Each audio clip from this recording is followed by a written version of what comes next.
जय हिंद फ्रेंड्स, आज आप लोग को जो है फिर अगले चैप्टर के साथ जो चौथा चैप्टर है, जो चैप्टर का नाम है आपका अनुवांशिकता एवं जैव विकास। ये चैप्टर बहुत इंपॉर्टेंट है और बहुत अच्छा है, ये नॉलेजेज है, जानकारी वाले हैं, बहुत अच्छा है। चैप्टर का नाम है अनुवांशिकता एवं जैव विकास। ठीक, इसी तरह से हम लोग चलते हैं। ये ऑब्जेक्टिव है पहला कि पीढ़ी दर पीढ़ी अनुवांशिक गुणों का संरक्षण क्या कहलाता है, तो अनुवांशिकता कहलाता है। हर पीढ़ी दर पीढ़ी जो चलते हैं वो गुण कौन सा होता है, तो ये अनुवांशिकता ही होता है। किसी भी बच्चे को अगर उसके अंदर में जो लक्षण देखा जाता है, अगर उसके अंदर में जो लक्षण पाए भी जाते हैं किसी पुत्र के या पुत्री के, तो उसका माता पिता या उसका पूर्वज के ही कुछ ना कुछ अनुवांशिक रहते हैं, अंश रहते हैं। तो यही है अनुवांशिक, जो हम लोग डिटेल से पढ़ेंगे कब, जब हम लोग थ्योरी डिफिनेशन वाले पढ़ेंगे तब। इस तरह से दूसरा क्वेश्चन है कि अनुवांशिकता का पिता किसे कहा जाता है, तो ग्रेगर जॉन मेंडल को कहा जाता है। इस तरह से अगला क्वेश्चन है कि मेंडल किस देश का निवासी था, तो ऑस्ट्रेलिया का निवासी था। कहाँ का? ऑस्ट्रिया का निवासी था। इसी तरह से है उपार्जित लक्षणों का वंशागति सिद्धांत किसने दिया था, तो लामार्क ने दिए थे। जी हाँ, कौन सा वैज्ञानिक दिए थे? लामार्क। यानी उपार्जित लक्षणों का वंशागति सिद्धांत किसने दिया था, तो लामार्क ने दिया था। इसी तरह से अगला है कि प्राकृतिक चयन का सिद्धांत किसने दिया, तो चार्ल्स डार्विन ने दिए थे। किसने? चार्ल्स डार्विन ने। इस तरह से अगला है कि किसी जीव की जीवी संरचना क्या कहलाता है, तो जीनोटाइप कहलाते हैं। क्या कहलाते हैं? जीनोटाइप कहलाते हैं। इसी तरह से अगला है कि फिलॉसफी ऑफ जूलॉजी पुस्तक किसने लिखी है, तो लामार्क ने लिखे हैं। कौन? लामार्क ने लिखी है। बहुत इंपॉर्टेंट क्वेश्चन है ये सब। इस तरह से अगला है कि जीवाश्म की वायु किस विधि से ज्ञात की जाती है, तो रेडियो कार्बन विधि से। किस कौन सा विधि से? रेडियो कार्बन विधि से।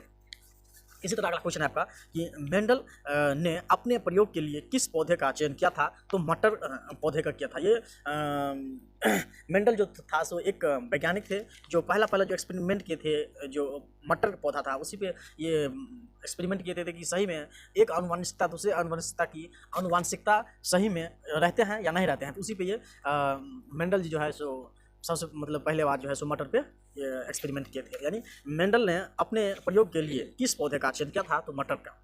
इस तरह से अगला है कि अफ्रीकी मानव का निकटतम संबंधी कौन है, तो चिंपैंजी है। कौन सा है? चिंपैंजी। इस तरह अगला है कि डीएनए क्या है, तो यह एक अनुवांशिक पदार्थ है। क्या है? अनुवांशिक पदार्थ है। डीएनए यानी डीऑक्सोराइबो न्यूक्लिक एसिड क्या है, तो एक अनुवांशिक पदार्थ है। इस तरह से अगला है कि जीन का नामकरण किसने दिया, तो जोहानसन ने 1907 ईस्वी में दिए थे। कब? 1909 में दिए थे। कौन दिए थे? यानी जीन जो ये डीएनए है, जीन का नामकरण किसने दिया, तो जोहानसन ने 1909 में दिए थे। इसी तरह से अगला क्वेश्चन है कि मेढक में कितने गुणसूत्र होते हैं, तो मेढक में 26 गुणसूत्र होते हैं। कितने?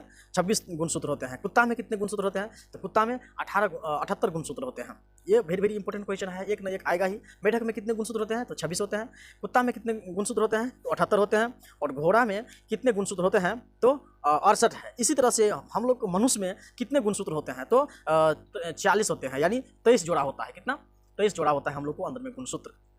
इसी तरह से अगला है कि मनुष्य में ऑटोसोम की संख्या कितनी है, तो ऑटोसोम की संख्या 22 है। कितना है? यानी 22 जोड़ा है। कितना है? 22 जोड़ा, अर्थात 44 जोड़ा, यानी 22 जोड़ा है। इसी तरह से अगला है कि जीवाश्म का अध्ययन क्या कहलाता है, तो जीवाश्म का ईंधन प्लेटोलॉजी कहलाता है। क्या कहलाता है? प्लेटोलॉजी। यानी जीवाश्म का अध्ययन क्या कहलाता है, तो प्लेटोलॉजी कहलाता है। इसी तरह से अगला है कि जीवाश्म कहाँ पाए जाते हैं, तो चट्टान में पाए जाते हैं। कहाँ? जीवाश्म कहाँ पाए जाते हैं, तो चट्टान में पाए जाते हैं। इसी तरह से अगला क्वेश्चन है कि गुणसूत्र XX और गुणसूत्र XY को किस नाम से जाना जाता है, तो लिंग क्रोमोसोम कहते हैं। क्या? XX अर्थात लेडीज में यानी स्त्री में पाए जाते हैं स्त्री को, और XY यानी पुरुष कहा जाते हैं। यानी दोनों को क्या कहते हैं, तो लिंग क्रोमोसोम कहते हैं। क्या कहते हैं? लिंग क्रोमोसोम। यानी गुणसूत्र XX और YX को किस नाम से जाना जाता है, तो लिंग क्रोमोसोम।